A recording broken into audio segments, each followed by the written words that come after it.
देंगे, एक दे हाथ गड़वा फड़ा देंगे, एक दो अगे ला देंगे, कहते राड़ा साहब तेरा गेड़ा कढ़ावांगे ते अगे अगे तुरे जाणगे दो जने, हट जो बाबा जी आउंदे आ, बाबा जी आउंदे। कहते शाम नूं लोगां ने आके पुछण लग जाना भी अज किहड़े महापुरुष आए हुए सी।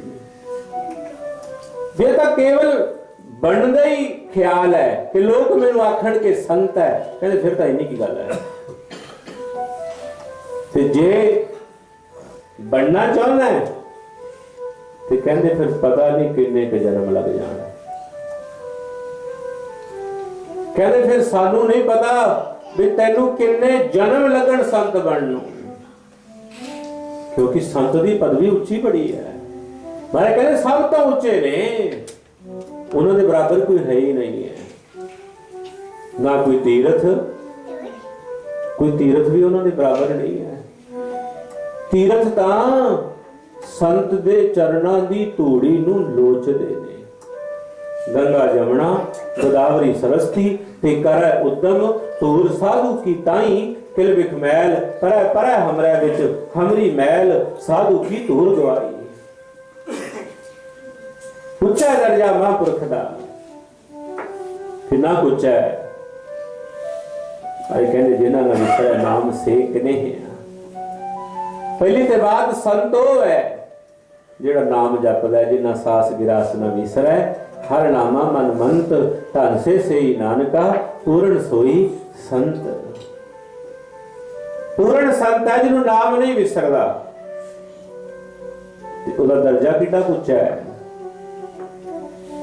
कहते जिन्हां न विसरै नाम सेक नहीं हाँ इहो जिहे ने। भेद ना जानो मूल साईं जे साईं जैसे ने विसरे ना नाम साईं जैसे ने विसरे ना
रब वर्गे ने ते रब वर्गा कोई बनदा किवें है। औखी खेड़ है भाई, सौखी नहीं है,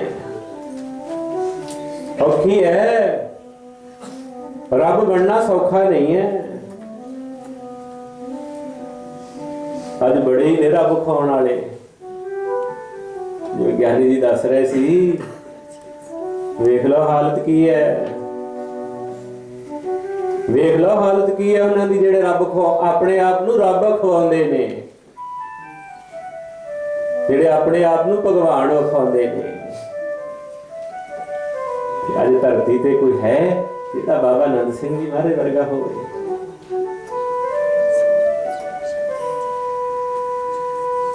जे रब धरती ते आउंदा है ते बाबा नंद सिंह जी महाराज वर्गा आउंदा है।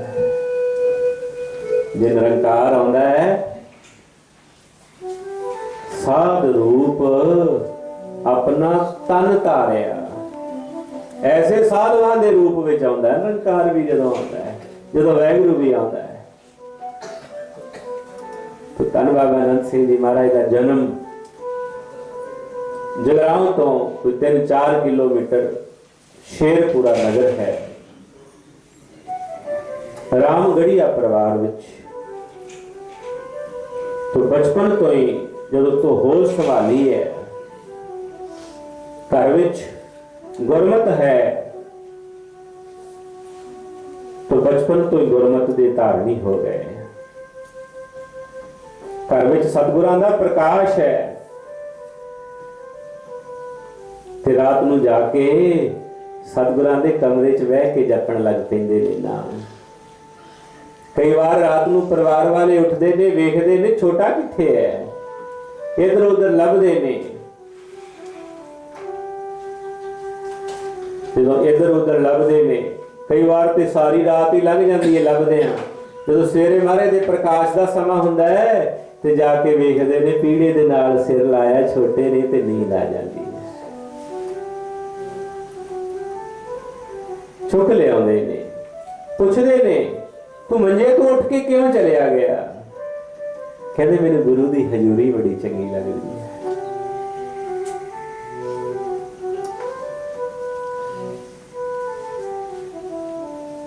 वड्डे होए ने,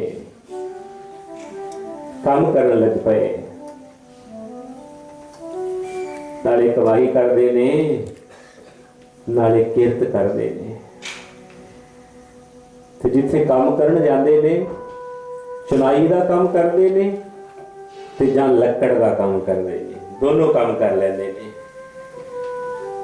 ते जिन्हां दे काम करन जांदे ने उन्हां नूं कहंदे ने कि आवांगा लेट आवांगा, पर काम 6 घंटियां विच 9 घंटिया जिन्ना करके देंगा, पर मजदूरी 6 घंटिया की लांगा। काम के प्रति इन्ने वफादार ने, पर लेट जाने का कारण है कि अमृत वेले उठ के ते बैठ जाते ने, कई बारी ते किन्ने किन्ने घंटे उस तरह जुड़े रहते हैं। नेम तो वेले हुंदे ने ते फिर जाते ने। पढ़नावा बहुत, पर समा इजाजत नहीं देता उन्हें कि खुले विचार सुनाए जान। तो जगराओं किसी का घर बना रहे ने, दीवार हो गई, छत पाउणी है, छतीरियां पाउणियां ने, ते घर वाले नूं कह दिता कि हुण काम 2 दिन का रह गया, छतीरियां ले आओ। माप लैके दे दिता, छतीरियां लैन चलिया गया घर वाला। लुधियाने तो इंतजाम करके जगरावां छतीरियां लेके आया। तो पुराना समा, कारां मोटरां गड्डियां कुछ भी साधन नहीं सी, गड्डे या पैदल। तो गड्डे ते लुधियाणेओं जगराओं समान आउणा, तो पहला जान नूं टाइम, फिर उत्थे लैन टाइम, फिर आउण नूं टाइम, तो 3-4 दिन लंघ गए। जब वापस लेके आए उस तक कंधा हो चुकियां ने, ते शतीरी रखन लगे ने। ते शतीरी साई जेड़ा है वो अंदर अंदर दा दे दिता, चढ़ा रखिया कोई ना, चढ़ा रखिया ना दीवार ते, भी दीवार ते भी दोनों पासे चढ़नी है। 12 फुट का कमरा है ते 12 फुट की शतीरी आ गई।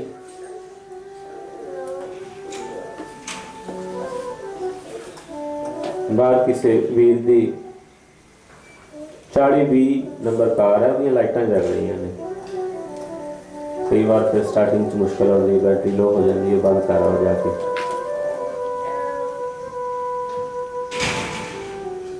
तो शतीरी अंदरले साइज की 12 फुट की आ गई, रखन लगे ते छोटी है, ते घर वाला खफे हो गया, गुस्से हो गया। कहता तुहाडी सुरत कित्थे हुंदी है? कहता 4 दिन हो गए मैनू गया नूं, तुहानू पहला नहीं सी पता भी शतीरी 13 फुट चाहिए है, 12 फुटियां ले आए और चढ़ा किवें होएगा? ते कहने लगे गुस्से ना हो, सवेरे सोचांगे की करना है, शाम हो गई है। हुण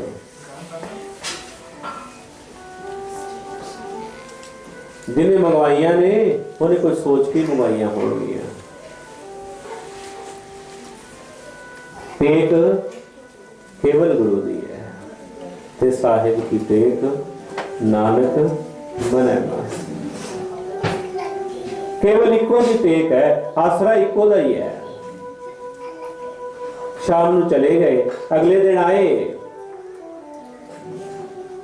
ते आके शतीर पाउण लगे ने, मापिया ते जिहड़ी रात 12 फुट दी सी वो अज 13 फुट दी होई हुई है।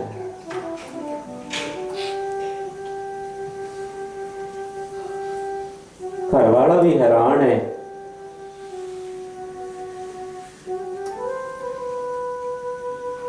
ते हाथ जोड़ के खिमा मंगण लगे, महापुरुषो, क्योंकि उन्हां दी रहनी बहनी बिल्कुल गुरमुखां वाली, उच्ची अख नहीं करनी, किसी नाल गल नहीं करनी, वाधू गल नहीं करनी, जिन्नी क लोड़ है उन्ना की वचन करना है। ते हर समय बुल हिलदे रहंदे ने, होठ हिलदे रहंदे ने।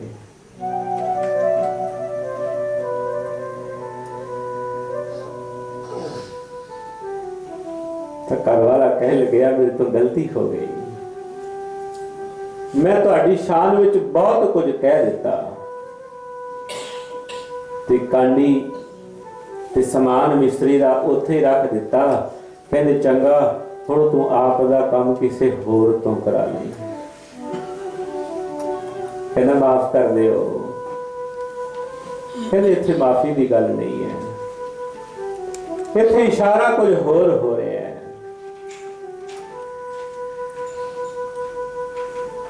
इत्थे इशारा कुछ होर हो रहा है। की इशारा हो रहा है? कहते जेड़ा सब दे काम सवारदा, मैं ते हुण उसे दा ही काम करांगा। जेड़ा सब दे कारज सवारदा है, मैं ते उसे दा ही कारज करांगा। की कारज करोगे? कहते बस गुरु दा कारज। तो उथों काम छड्ड के एक बार घर गए, घरदियां नूं कि मैं हुण जा रहा, किथे चले? कहते ये नहीं पता, ये नहीं पता। ढूंढ जारी हो गई, कदे किथे जाते ने, कदे किसी संत कोल साधु कोल जाते ने, पर मन की तृप्ति नहीं होती। तो चलदे चलदे बरेली पहुंच गए, उथे गुरु घर चले गए। उथे गुरुद्वारा साहब सेवा करते ने, बाणी पढ़ते ने, नितनेम करते ने, ते लोगों को बड़ा चंगा लग्या भी इस तरह का गुरमुख इन्ना प्यारा। तो लोग कहने लगे तुसी इत्थे ही रह जाओ, साडे कोल रुक जाओ। किवें ना किवें प्यार नाल 1 महीना रोकी रखिया उत्थे ही।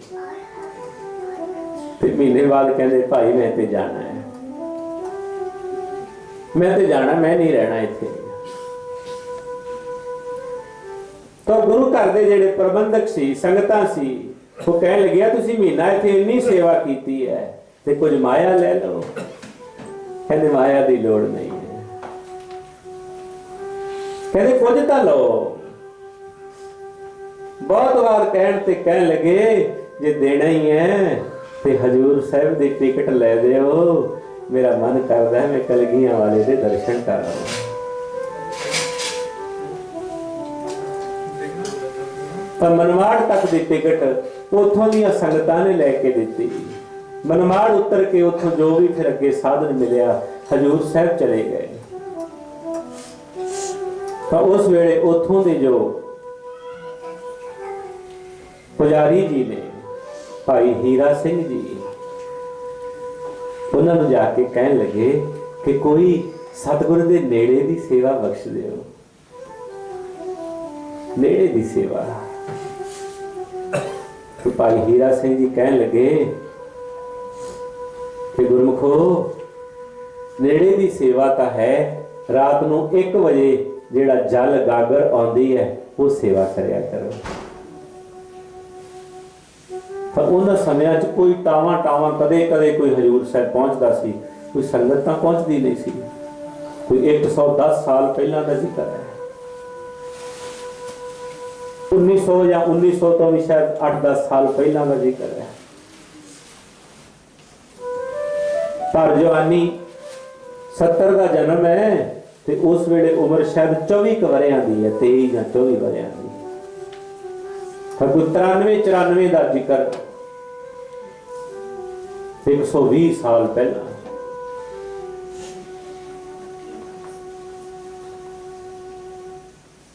रात नू गागर जल भी लियाते ने, इशनान कराते ने, सेवा करते ने, ते फिर जाके सचखंड के पिछले पासे बाग हुंदा सी एकांत, ते उत्थे गुरु के चरणों का ध्यान टिका के बैठ जाते हैं।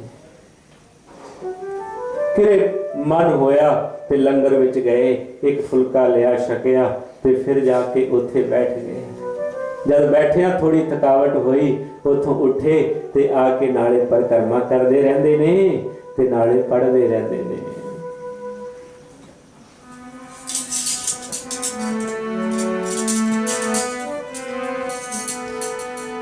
हृदय गरीबी आवे, हृदय गरीबी आवे, गरीबी आवे, हृदय गरीबी आवे, हृदय गरीबी आवे,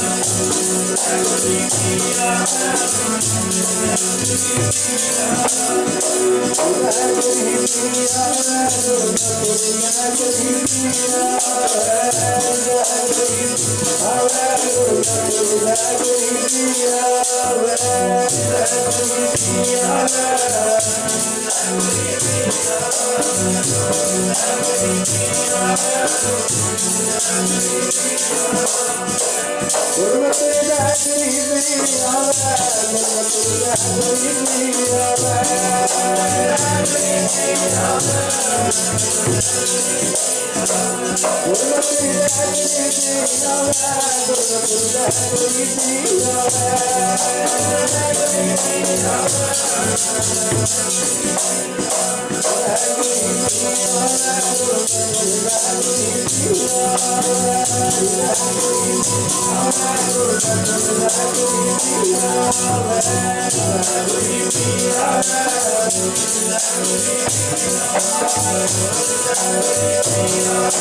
कई बार मन बैराग विच भी चला जाता है।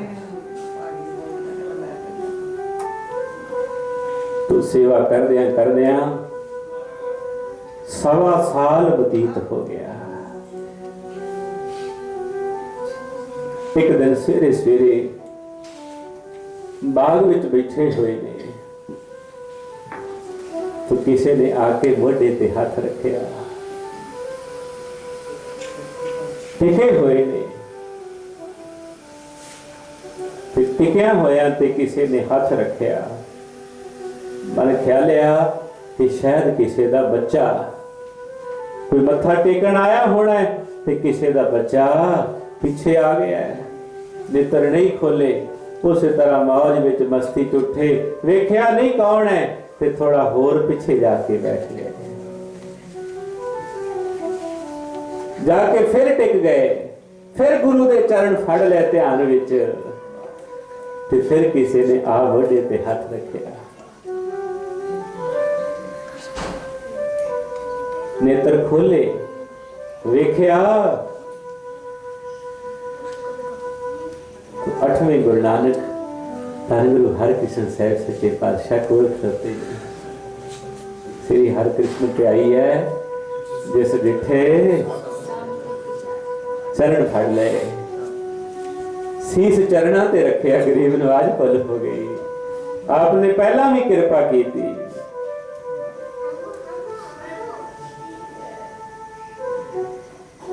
बड़ी कृपा की थी, दर्शन दिते ने,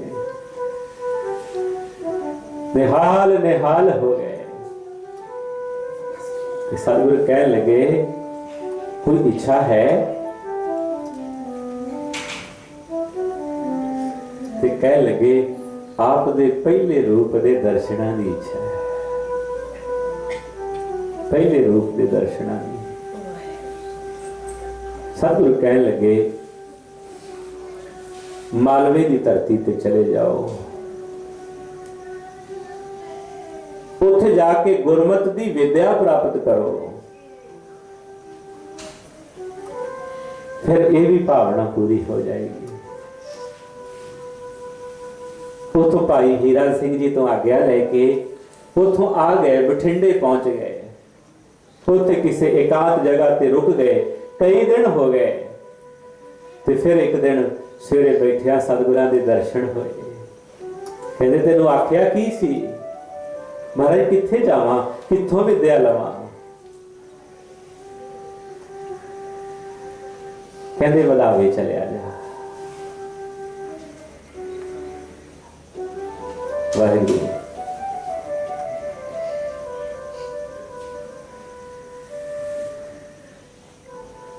सतगुरु जी कह लगे लहरे खाने संत वधावा सिंह जी को चलिया जाए। तो संत वधावा सिंह जी वो टकसाल दे बहुत उच्च कोटि दे विद्वान ते कमाई वाले महापुरुष सीगे। इन्नी सांझ है नानकसर दी ते टकसाल दी, इन्नी सांझ है। संत ज्ञानी करतार सिंह जी खालसा जी ने भी एक बार अंम੍ਰਿਤਸਰ साहब आख्या सी, सारे प्रबंधकों की मीटिंग हुई सी ते उन्हां नूं आख्या, कहते जे धन गुरु ग्रंथ साहिब सच्चे पातशाह की सेवा का वल सीखना है तो धन बाबा आनंद सिंह जी महाराज की टकसाल च जाके सीख लो, ते जे शब्द का ज्ञान लेना है तो वह पिंडरां की टकसाल चों सीख लो।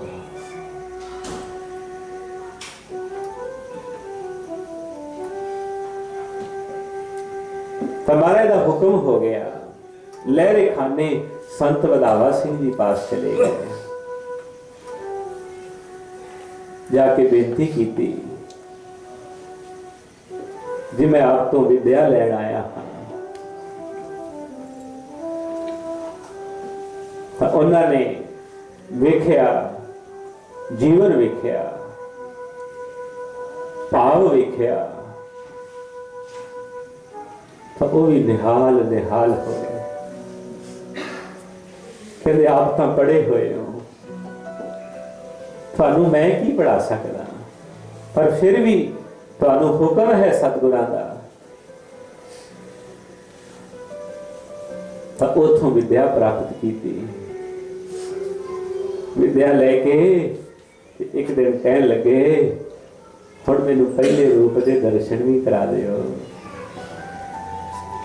पहले रूप के दर्शन करा दिओ। संत वधावा सिंह जी कह लगे मेरी इन्नी पहुंच नहीं है, मैं विद्या तो दे सकदा, ते जिहड़ी दे सकदा सी वो तुहानू दे दित्ती है, ते फिर मैं ते प्रतख गुरु नानक देखना चाहना है, उस रूप का दर्शन चाहना। तो कहते फिर पुछो टिल्ले वाले महापुरुष संत बाबा हरनाम सिंह जी निर्मले महापुरुष, वो ने उन्हां दी पहुंच है रब तक, उन्हां दी पहुंच है गुरु नानक तक, तुहानू गुरु नानक दा दर्शन दा वो करा सकदे ने। तो संत वधावा सिंह जी आप लेके आए, पुछो धन बाबा हरनाम सिंह जी महाराज दे कोल छड़ गए। तो बाबा हरनाम सिंह जी ने कहते 1.25 लाख जपजी साहब का पाठ करके फिर आए हो। साधुवचन जी 125 पाठ रोज जपजी साहब का, 125 पाठ जपजी साहब के रोज का नियम बनाया। महापुरुषों ने आख्या भी आराम सिर्फ 2 घंटे, बाकी समय जागते रहना है। नींद ते काबू पाना है। सत बचन जी तो पुछो तो